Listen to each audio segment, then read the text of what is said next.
This week on Art of the Air, we feature artist and art instructor Jennifer Aitchison about her personal art journey and teaching at the Chesterton Art Center. Next, we revisit Michigan City's Canterbury Theater, now in its 54th season, with its long-term artistic directors and the director, stage manager, and cast of their current production. Our spotlight is on Family Folklore's Beverly Shore Origin Project with founder Meg Demakas.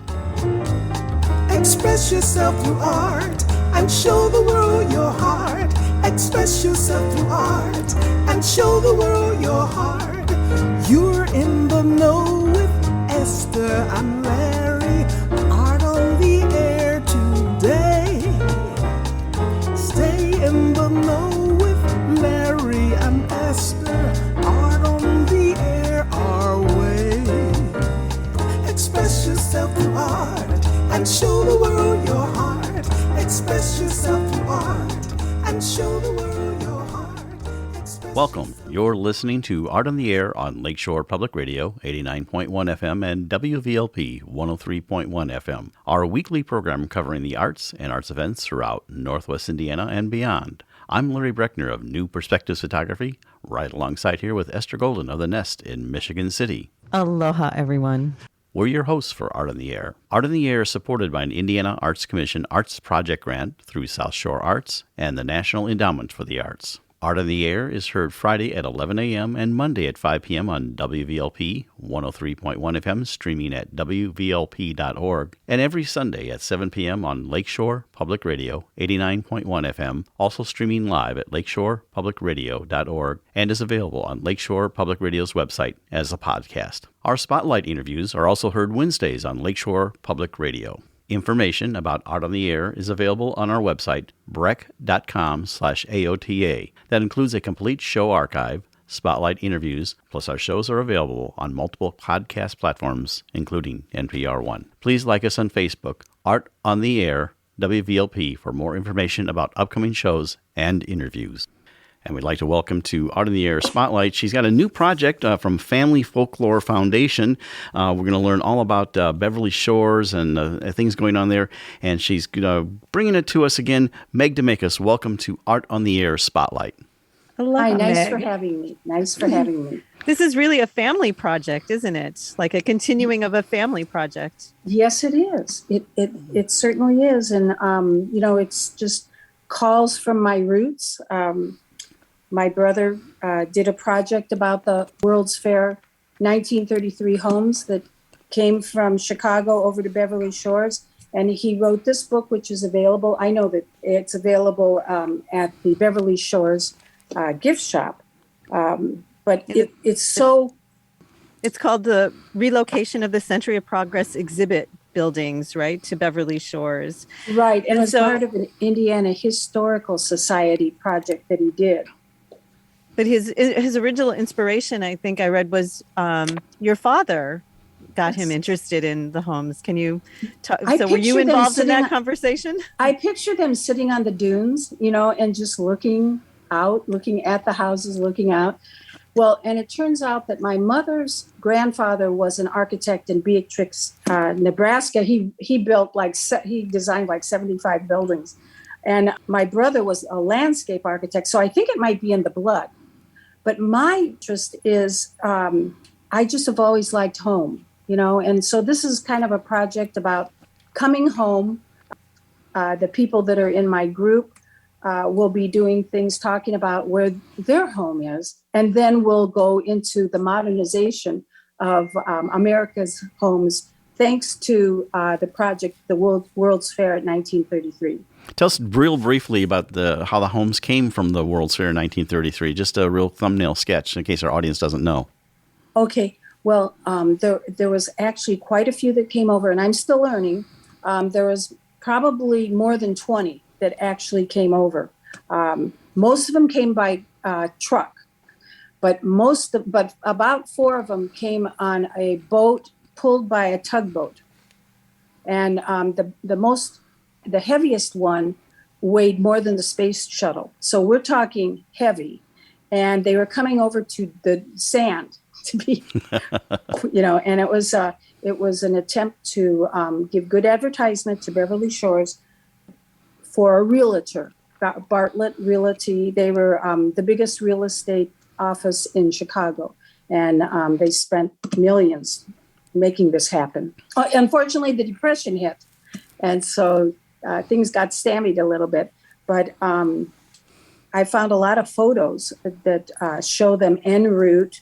And there's a lot of photos available for the public access of the buildings when they first arrived, and also when they were in Chicago at the World's Fair. So I'm hoping that one of the endpoints of the project will make kind of like a coffee table book that will be Dan's book, but described in layman terms, because I was an elementary teacher. And, I still have trouble with what is a block and tackle, but I'm getting it, And so we're going to have a lot of photos. And then we're doing a project. Our project is to make paintings. I've got 10 easels now with this size 12 by 18 canvases. And I've got the acrylic paints and palettes and brushes. And we're going to try our hands at painting them. So we're in the process of getting permission from the Parks Department. And turns out we can do it because we're just going to be on the street. It's not, I've been finding out it's a continuation of being the Who's in Whoville. We were able to do this project. And we're going to end up with a children's book with these illustrations. This is just kind of, at the lake, having fun, catching a fish. But it'll be of the boats. But it'll be a little bit, they've got these bronze plaques at each house and also at the dunes. You press the buttons and you can learn factoids about the house or about the dunes. So depending on who's painting and who's with them learning and who's a ham that's going to explain what's going on, we're going to end up with script for documentary and for the coffee table book and for the children's book. Excellent. Are you in contact with the people who are living in the houses now? Not yet. The pandemic has hurt us. In fact, my husband hasn't been out, for 2.5 years. And so I have to be careful too. But on the phone and like we're doing Zoom, I am in contact with people at the gallery at the depot. And they have Dan's books for sale over there, which is nice. And I know I have a contact at the National Park, Judy Collins, who's the historian, and also Todd Ziegler from the Indiana Landmarks. They're the ones that own the buildings, which I just learned. I've also been in contact with the Porter County Complex Survey Office because I'd like to take our people over and look at the big floor plans of these houses. So I'm in the process of that. It's a beautiful legacy project. It certainly is. Well, real quick, how can people find out about this? What's the website as we wrap up here, Meg? Okay, and I was going to say we are going to go to Cedar Lake next week to experience a steamboat ride because that's what the tugboats were powered with. famfolkfound@gmail.com. You can contact me that way, and I'll fill you in. And we also have Family Folklore Foundation on Facebook. Very good. Meg Demakas from the Family Folklore Foundation, her new project about Beverly Shores World Fair homes. Thank you so much for coming on Art on the Air Spotlight. Thank you, Meg. Thank you very much. Okay, bye-bye. And a quick Spotlight Extra, Dunes Summer Theater will host their gala on Friday, July 15th at 6:30 p.m. with the opening of Rodgers and Hammerstein's musical review, A Grand Night for Singing, running through July 31st. For gala or ticket information, go to dunesarts.org. You're listening to Art on the Air, WVLP 103.1 FM, and on Lakeshore Public Radio 89.1 FM. We would like to welcome Jennifer Aitchison to Art on the Air. Jennifer has been an active working artist for 26 years. She grew up in Chesterton, Indiana, and has a long history with the Chesterton Art Center, where she is currently the children's art instructor. For her own painting practice, she is inspired by Lake Michigan and the Indiana Dunes. She has recently been concentrating on plein air landscapes. Thank you, Jennifer, for joining Larry and I on Art on the Air. Welcome. Thank you. So, Jennifer, we always like to have our guests tell a little bit about their background, and I always like to phrase it how you got from where you were to where you are now. And I guess it's a round trip in Chesterton, but like your educational background, everything else. So tell us about Jennifer. Oh my goodness. Okay. It's all about you. Okay. So yeah, I love art, and art is a big part of my life. I have always been interested in being an artist since I was a young girl and took art classes in Chesterton through Chesterton High School. I did some early college classes at the Art Institute of Chicago, and then I went into Chicago for design, when I was in my 20s at the International Academy there. And then I've just kind of woven a lot of different art experiences through my life. Probably every 10 years I've kind of changed, but So where did you in yeah. that grade school area, what were you favoring? Was it drawing? Was it clay? Oh, I love to paint since I was young, my whole life. My art teachers would often give me, real sweet awards and send my artwork away and let me know that I could pursue that, from a young age, which is really, it's inspired me to try to be that way for other children, definitely. So tell us about your experiences at the Art Institute, studying there and everything, and whatever else you want to share about your personal life too in art. I did some early college program at the Art Institute, studying with some of my friends, studying photography, fine art photography there. And then I moved on.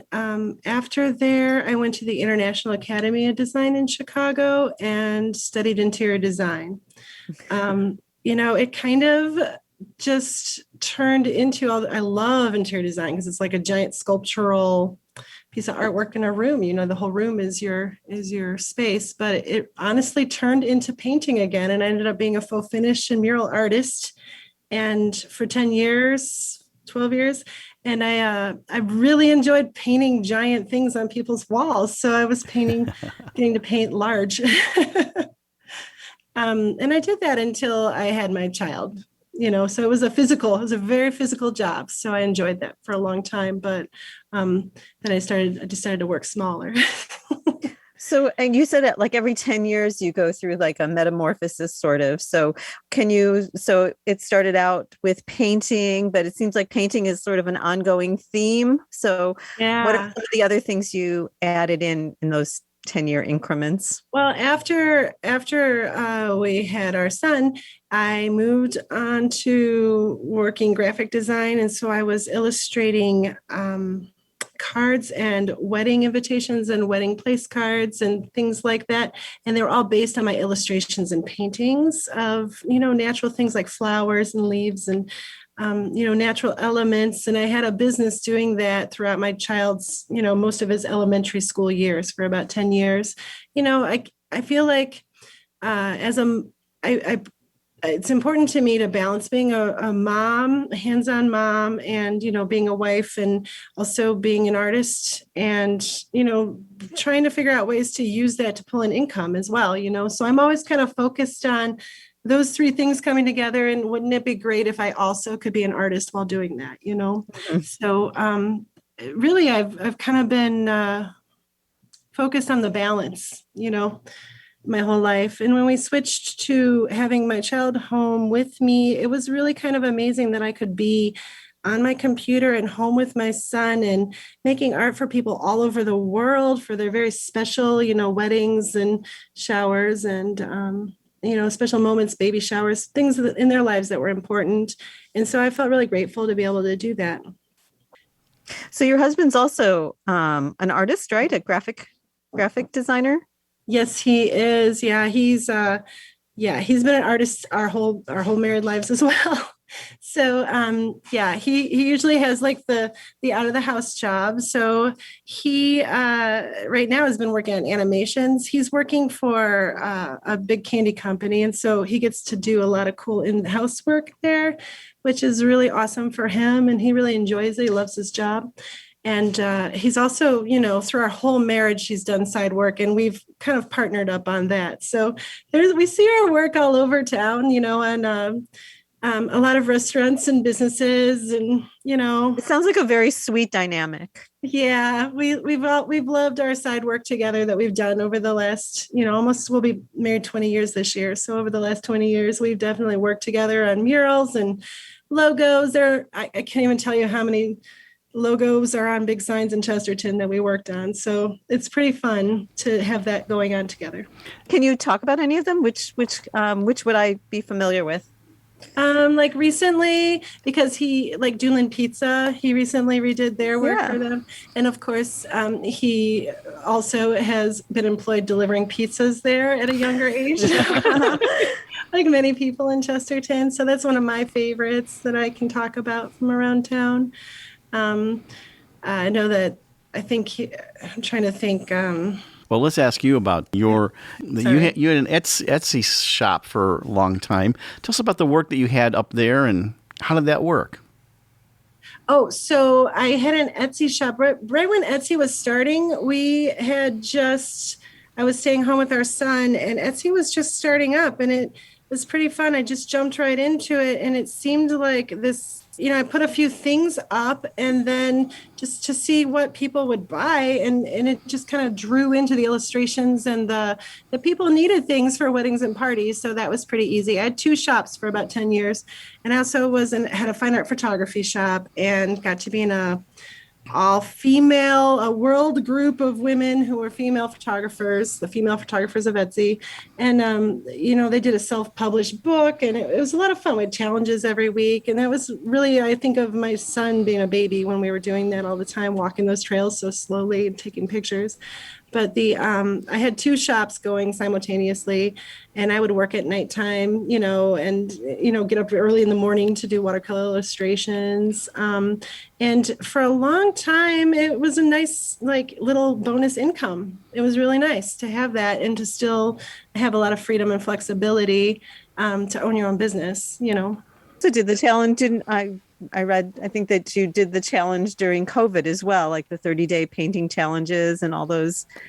Yeah. So when that pandemic got going, I've always wanted to be a plein air painter. I just love the adventurousness, the feeling of you're on an adventure and you're in the wild and just experiencing the wind and the air and the sun, and the light. And all the elements, and you're just a part of it. And I really love that. And when that lockdown happened and everybody was social distancing and we weren't going anywhere anyway, my husband bought me a really nice plein air easel, which inspired me. And he said, I got you this easel to do the 30-day challenge with it. And so it was such a great gift from him and my son that I took it on and I did a whole month for 30 days. I went outside no matter what the weather was for at least an hour and painted and posted my artwork, which is scary, of course, you have to be brave to do that because it's not always the best thing when you only have a few minutes, to paint. You have to get to work to teach. So I did it and it was so rewarding and just it made me feel so fulfilled and happy. And it just brought joy back to me in a time that was dark. And so I've really enjoyed that. I've done Inktober a couple times and I've done the painting twice for 2 whole months. So I've probably done the last couple of years, I've done 4 months of 30-day challenges. So I might be, I just get a lot out of that, because it really pushes you when you're a busy person, you have a lot of work to do to really focus in and make art a priority just for a little bit and to remind you why you're doing it. I know, because sometimes you feel empty, but then you just have to push that little bit out. And it is generally a really good thing. I think it really is. And I would really encourage anybody to do it. I mean, really. And just like I tell my students about it, because the truth is, if you do work every day, not good work, just work every day, just the practice of that, you just get exponentially better, in 30 days. And so you fit it in. And then you fit it in. And you learn to fit it in. You get better at your skill set. And you're just, it really changes you. Tell us a little bit more about your photography, what your subjects were, and I'm always curious about the equipment you used and everything, and share that with our audience. What are you doing, and are you going to do any more of that type of thing? I did love doing photography. Early on when they switched to digital cameras were becoming the thing, I was a little heartbroken because I had all this knowledge of chemicals and film, and I thought, well, it's worthless, and I was wrong, of course, because to understand all those things helps you understand photography, digital photography as well. We got a cool camera that was built to be like an old-fashioned camera with a lot of fancy lenses. And it was the Konica Minolta at the time, that they had just come out with the best technology to make it feel. It was in the early 2000s. They came out with that best technology to make it feel like a real camera. It was similar, had a lot of qualities like that the Nikon had, and I just really enjoyed using it. It had anti-shake in the body, so you didn't really get the, a lot of the digital kind of feel in it, and you could take pictures at night, which was exciting. So I just really enjoyed nature photography with that, and going outside and, being in the elements. I approach a photography the same way I approach painting, I like to see all of my elements come together in a way that's almost surreal, or, like nature captured in a moment and brought still, so that you have that feeling. I want to share the feeling that you might have when you're having a nice moment outside. Colored, black and white, and post-processing. Did you get into any processing using Photoshop or other digital tools?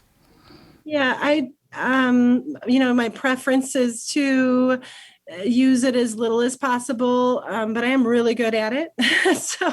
So I'm pretty good at doing the post-processing to make it look like it wasn't post-processed, I guess, is what I was always trying to do.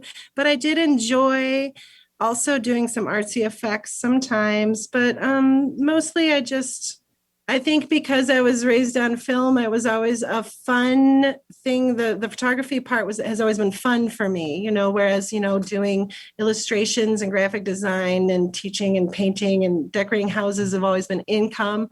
The photography was fun. And so my challenge was really to be as close to a film feel as possible, for that nostalgic personal feeling of being a photographer.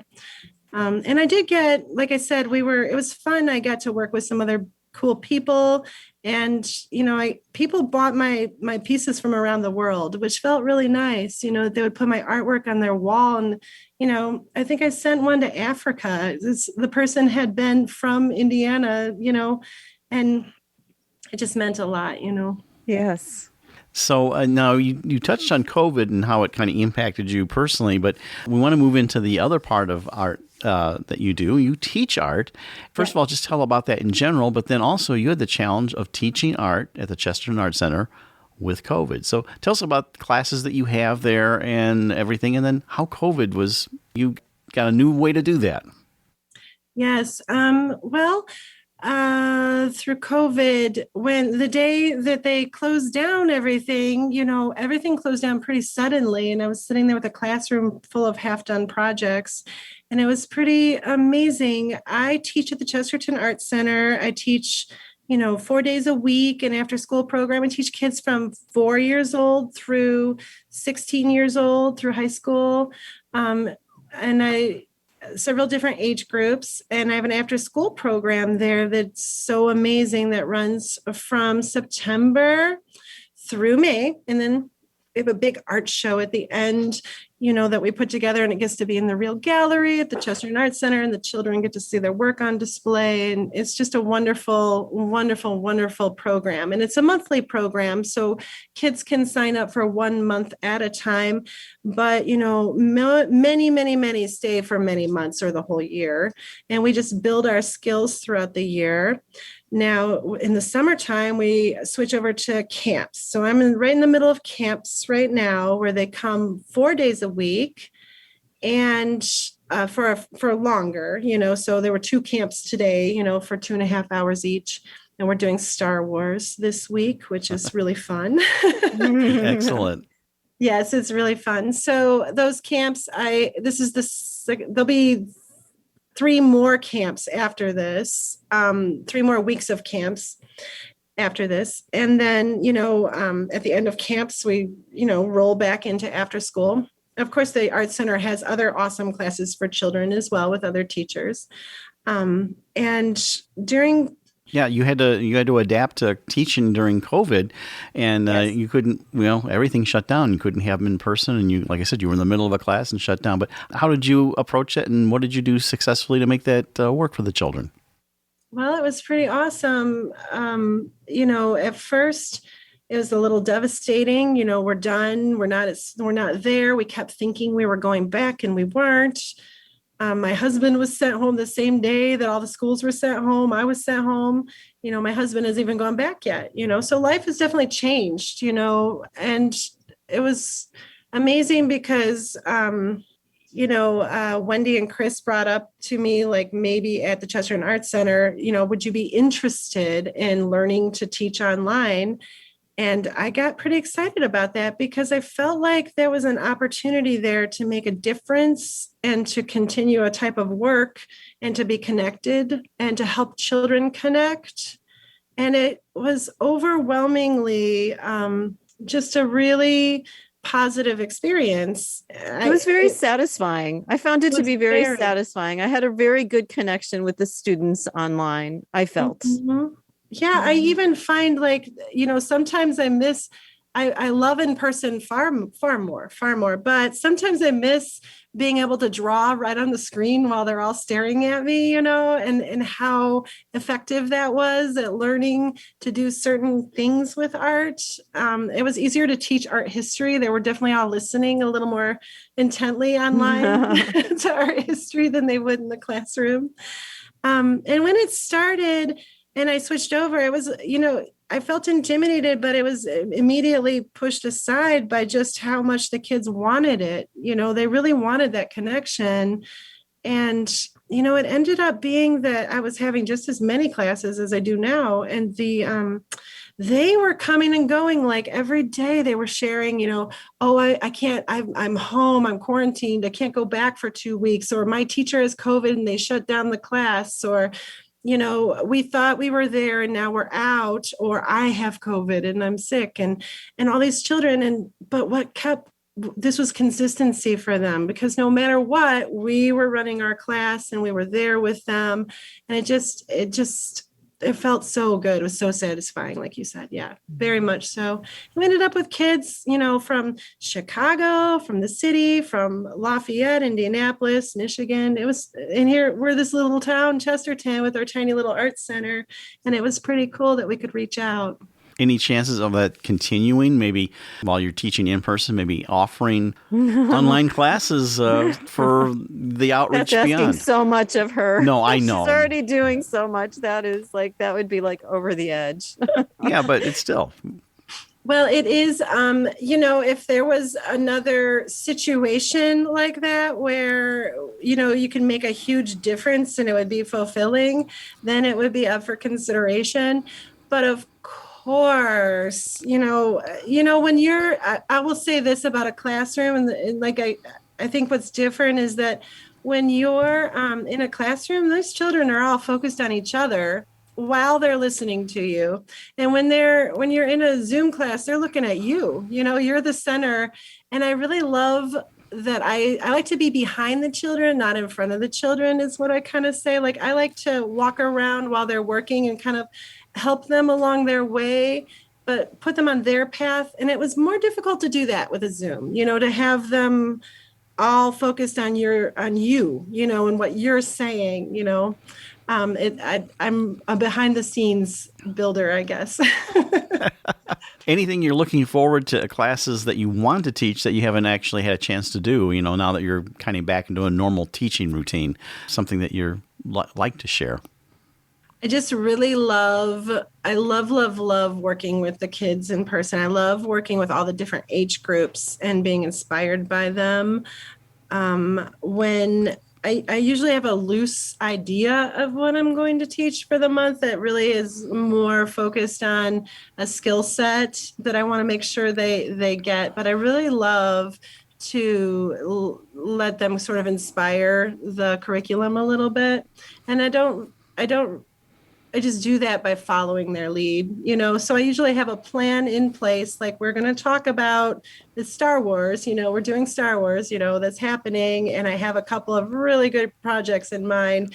And then the children will bring their own interpretations or their own skills. And then I kind of jump off from there. So what I look forward to the most and what is I really like to, while they're growing, I'm inspired by them, no matter what the ages are. And you recently had in the gallery an exhibit of all the students' artwork there. Mm-hmm. Yeah, in May, yes, we did. So at the end of the year, we put together a show that is, exhibition of all of their work throughout the year that they want to put in. And all of their work is up, and all of their work is up from the whole year that they would like to show, and we curate it and make it look really special for them. We take the extra time to do that. So it's like a little bonus of coming to the art centers to have a well-curated show for them, like a grown-up would, with the same amount of respect and attention to detail. And it was a beautiful show. And I have to say personally, I know you had, when they were learning it, a lot of the students actually copied when I had my exhibit in October, and it was so thrilling to see their artwork, interpretations of my photography. I mean, that was just, that was personally a thrill for me and seeing that. And it was very well done. It means so much to hear you say that. That's so amazing. And thank you for letting us do that. That was fun because your photography is local, beautiful nature photography and landscapes. And we just so happened to be learning about Impressionism. So it was a perfect plein air sort of mashup. I put in all this extra effort to move everything into the gallery after hours, like every night. It was so wonderful though. And all the kids were they were in the gallery space after hours painting these acrylic paintings of your landscapes that they all recognized and loved. So it's their own personal, they felt connected to these lighthouses and these, National Lakeshore houses and these beach scenes and things that are important to them in their lives already. And you just happen to have this beautiful work up. So here it's the middle of the cold winter when you can't even go outside, and they're having this great plein air experience in the gallery. It was such a fabulous mashup of talents and timing and everything. Well, we need to wrap it up here. Believe it or not, we have our time. Can you tell us any contact information, how to get a hold of you, or if they want to see any of your artwork, or also how to get a hold of class information at Chesterton Art Center? Sure. I would love to see kids at the Chesterton Art Center. You can call the Chesterton Art Center anytime they're open. You can also go online, and all of the classes are posted online, and you can sign up for classes online. And you can, like I said, you can call and ask directions, or you can pop in too in person to sign up for classes there. And the staff there would be really happy to accommodate you. There's also classes not taught by me, but classes for adults as well there. And then I like to post my work on Instagram. So I'm known to put a large amount of work on Instagram from time to time. And I also will sell paintings through my Etsy shop at Jen Aitchison Art.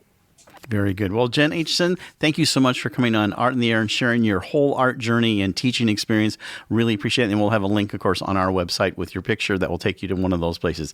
Thank you so much for coming on the show. Yeah, thank you. Thank you so much.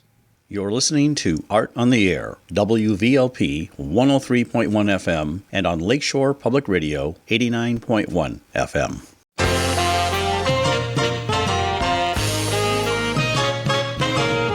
We would like to welcome the heart of the fabulous Canterbury Summer Theater to Art on the Air to talk about the upcoming production of No Way to Treat a Lady. Here's the cast for today's conversation. Ray Scott Crawford, Artistic Director of the CST, David Graham, Associate Director of the CST, Laurie Laber, the Director of No Way to Treat a Lady, and the cast and crew members Mitchell Bauer, Kate Drury, May Hartwich, Massimo Manfredini, and Hannah Enciso. Thank you all for joining Larry and I on Art on the Air. Aloha, everyone. Hi. Hello. Hello. Well, we're so glad to have you. I know we did this once before with Art in the Air, but we want to kind of go back through the history and bring us up to date. I always say individually when we have a guest on how they got from where you were to where you are now. So let's talk about that. Ray Scott, we'll start with you as artistic director. All right. Well, Canterbury Summer Theater has been in existence since 1969. We used to be at the old St. John's Church on the corner of 9th and Franklin. And then in 1997, the then Festival Players Guild moved the theater to its current location, which is 807 Franklin Street there in Michigan City in the Uptown Arts District. And we've been there ever since. This is our 54th season, and this is my 41st season. 37th as artistic director, so I feel almost as old as the building that we're performing in. But it's been a wonderful ride of bringing fun and exciting theater to the Michiana and the Michigan City area. And extreme quality. The quality is so excellent of your productions. Thank you. And before we leave away, tell us just a little bit about your background quickly. Well, I'm originally from Louisiana, and I went to Louisiana Tech, studied English and theater, and then I went to Texas Tech, got my PhD in theater, and ended up at the Canterbury, and after a few years at the Canterbury, decided to stay in Chicago. So I was in the Chicago area for about 10 or 11 years, and that's where David and I did a lot of theater together there. We had known each other from Texas Tech, as a matter of fact. But I have since moved back down to Louisiana. I've been there 25 years teaching theater at Bossier Parish Community College. In fact, I helped found the program there. And just so happens that our director of No Way to Treat a Lady, Laurie Leber, is one of my former students and graduates of our program. And she also got her bachelor's degree at Northwestern State University in Louisiana. But at any rate, I've been in theater education or doing professional theater much of my entire adult life. And I would have had it no other way. Excellent. Well, David, we want to move on to you. David Graham is, of course, the Associate Artistic Director. Add anything about Canterbury you would like and your involvement, and, of course, a little bit about your personal history. Well, I'm from Texas originally, and I went to college at Texas Tech University, as Ray Scott mentioned, for both my undergraduate and in my graduate degree, MFA. And that's where Ray Scott and I met because we took a lot of the same classes, even though he was in the PhD program. And, we worked and got to become friends there. And then he became artistic director of Canterbury, 86. And he asked me if I wanted a job, and I said, sure, go to Indiana for the summer. What could go wrong? And so I started working up there, and then I continued after a couple of years, moved to Chicago and have stayed working in some form or fashion with Canterbury since 86. But for me, it's probably 32 years. Who counts when it's so much fun? And I have stayed in Chicago. I've worked as a director and an actor.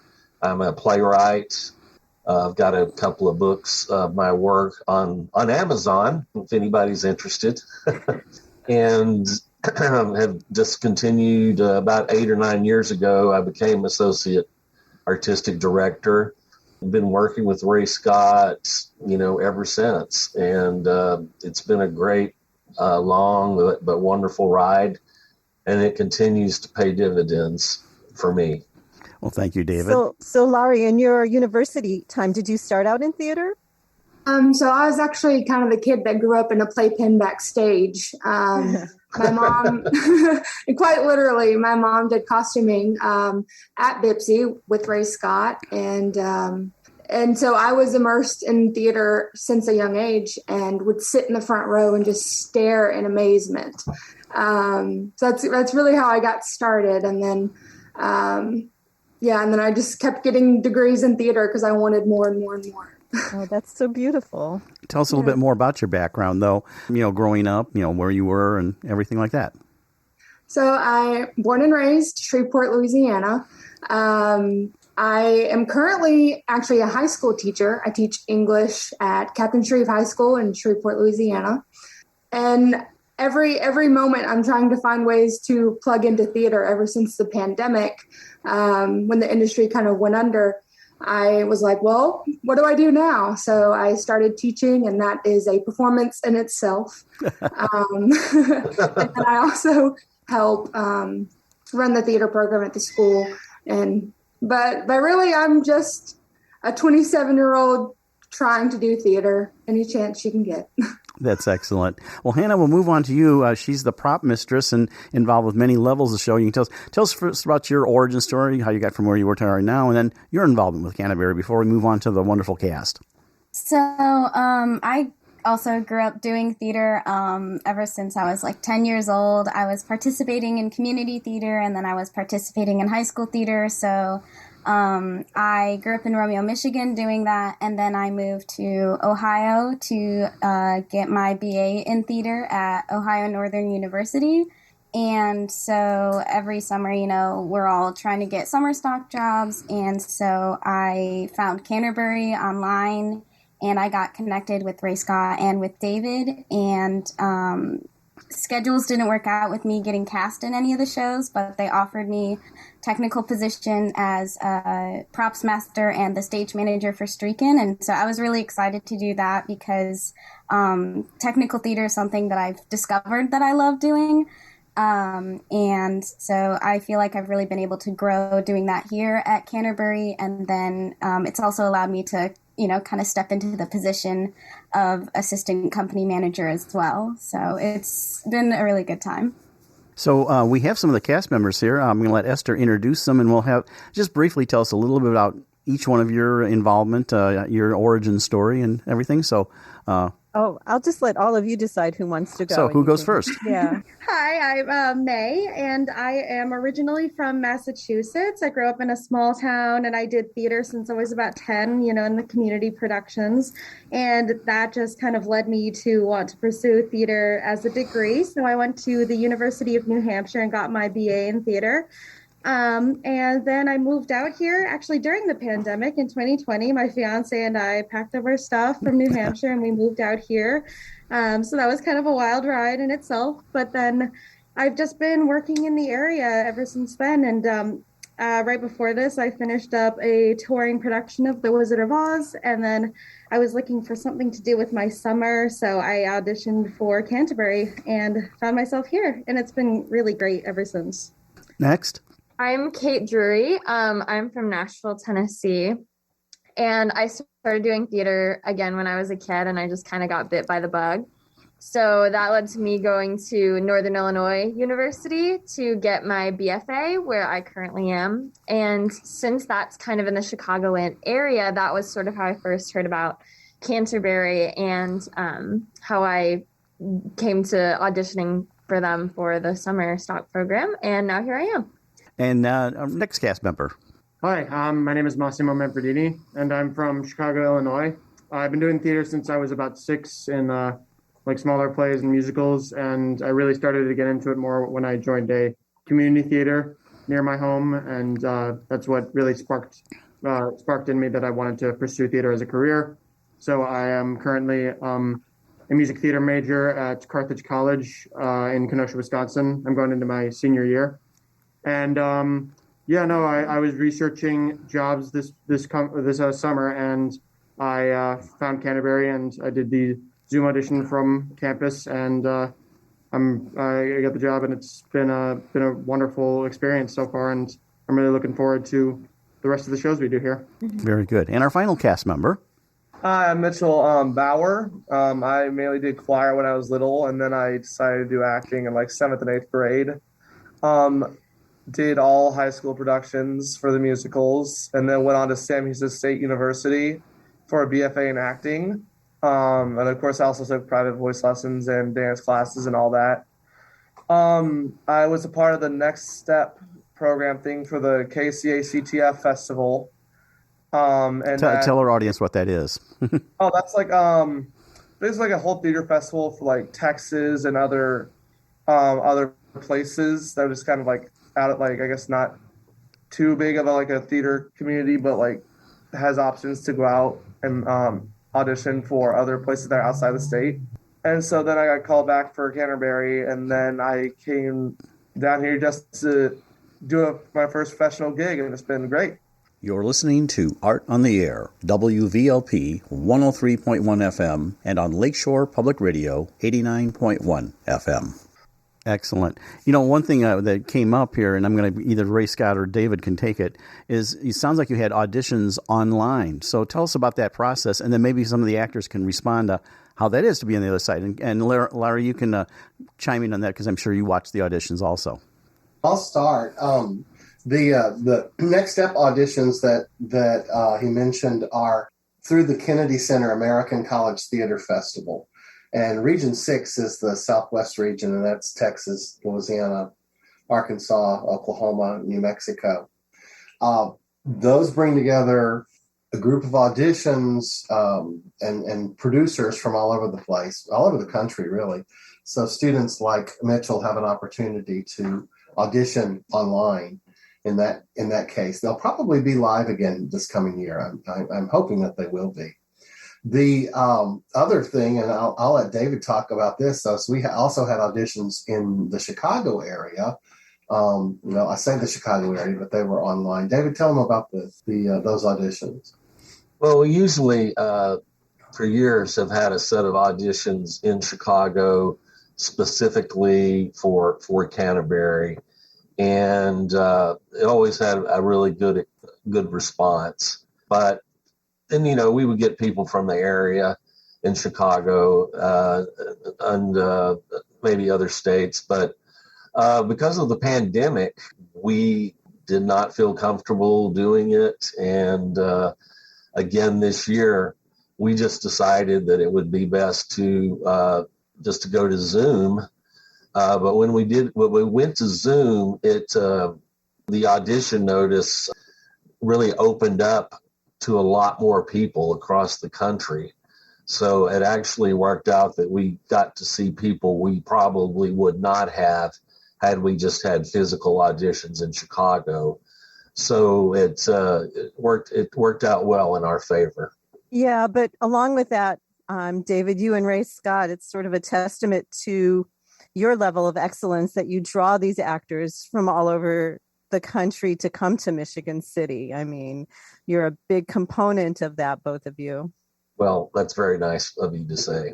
Thank you, Esther. Laurie, were you part of the audition process, or did you just say, here's your pool of actors that we can cast? That's exactly what they did. I'm not a part of the audition process at all. It's all up to Ray Scott and David. And so I just show up with who I have, and it's always a unique experience not being a part of the audition process, because then I have to set aside any ideas of what I had about characters or how they should, who I should pick or how that person should be. So it gives me a unique challenge to challenge myself and how I'm going to bring this story to life. So it's always fun to direct at Canterbury, because you never know what you're going to get. It's like a box of chocolates. Like a box of chocolates. So can the cast go through what parts they have in this play? Yeah, go ahead. Good. I play Detective Morris Brummel in the show. I play Sarah Stone. I am playing Flora / all of the victims. All of them. Yeah, and for our audience that doesn't know, it is a 4-character play. And I don't know which one of you want to pick up on this, but I want to tell us a brief synopsis of the show. And it is a musical, which I'm always very happy about, being a retired musical theater director myself. So I don't know if Laurie want to do that or one. Sure. So No Way to Treat a Lady is about a serial killer and the detective that is hunting him down.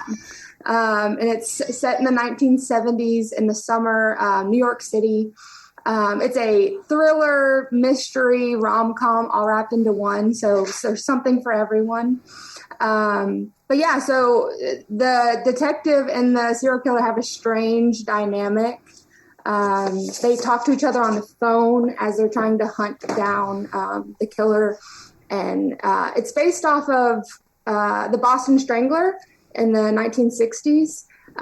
It was originally a novel by William Goldman, who also wrote The Princess Bride. So there's definitely some funny moments, but the dynamic of the storytelling is so fun. So it's definitely going to be a great show. And any other comments, David or Ray Scott? One thing that was touched on that I think is interesting is that these young people are hired to do like 3 or 4 different roles during the summer. So the No Way to Treat a Lady is the final big production that they do. But they've been there all summer long, doing all different kinds of things. For example, Kate is also our choreographer and has played a number of roles throughout the summer.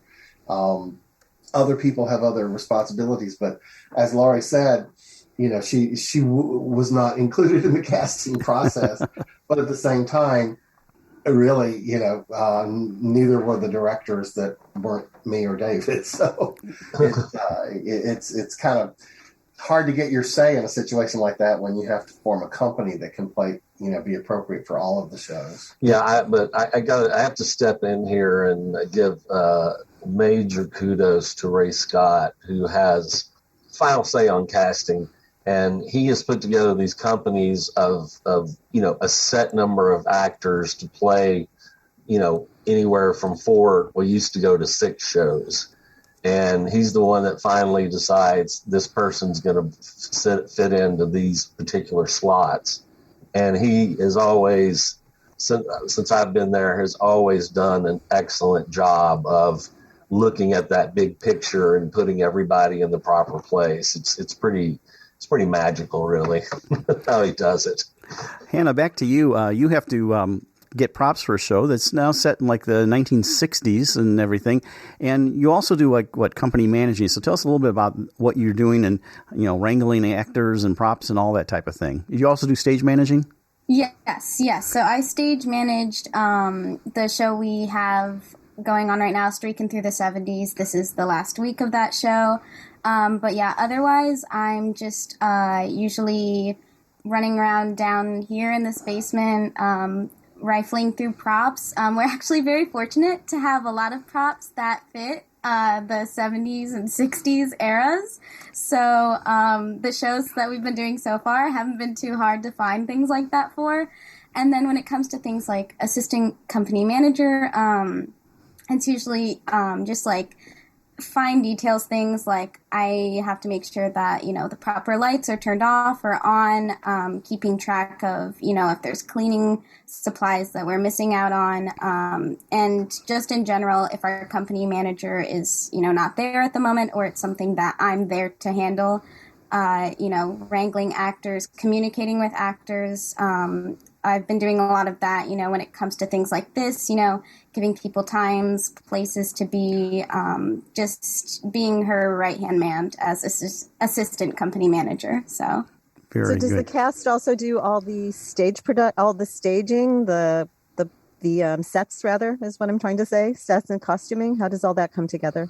So we have a tech crew that are hired for the summer. We have a technical director, a lighting designer, and then we have a tech crew member, and then we also have another actor who has joined on for the end of the season as a tech crew member.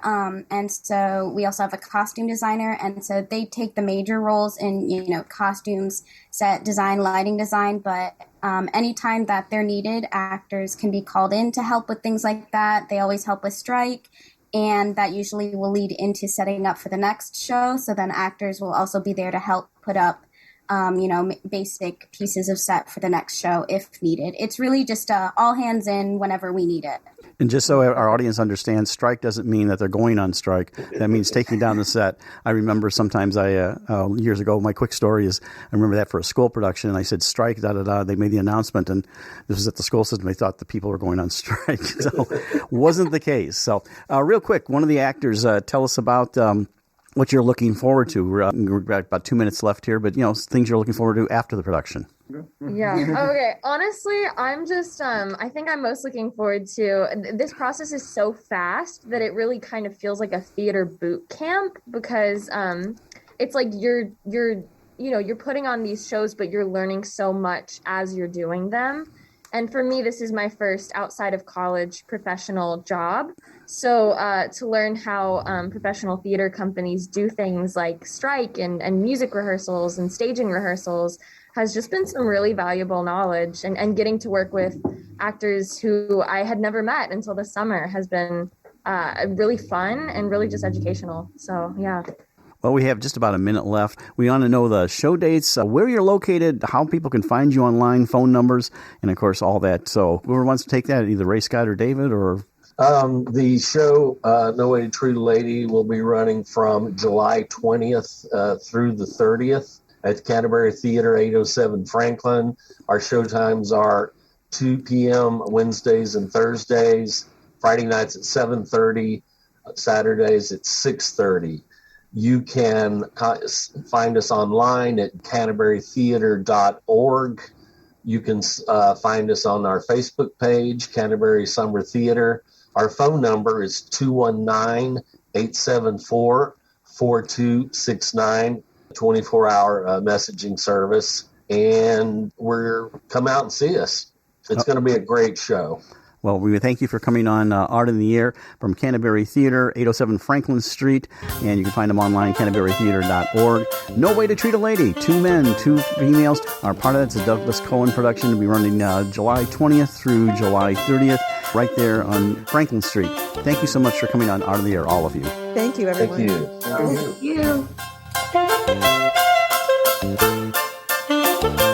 We'd like to thank our guest this week on Art on the Air, our weekly program covering the arts and arts events throughout Northwest Indiana and beyond. Art on the Air is heard Friday at 11 a.m. and Monday at 5 p.m. on WVLP 103.1 FM, streaming live at WVLP.org, and every Sunday at 7 p.m. on Lakeshore Public Radio 89.1 FM, also streaming live at lakeshorepublicradio.org, and is available on Lakeshore Public Radio's website as a podcast. Our Spotlight interviews are also heard every Wednesday on Lakeshore Public Radio. Thanks to Tom Maloney, Vice President of Radio Operations for Lakeshore Public Radio, and Greg Kovach, WVLP's station manager.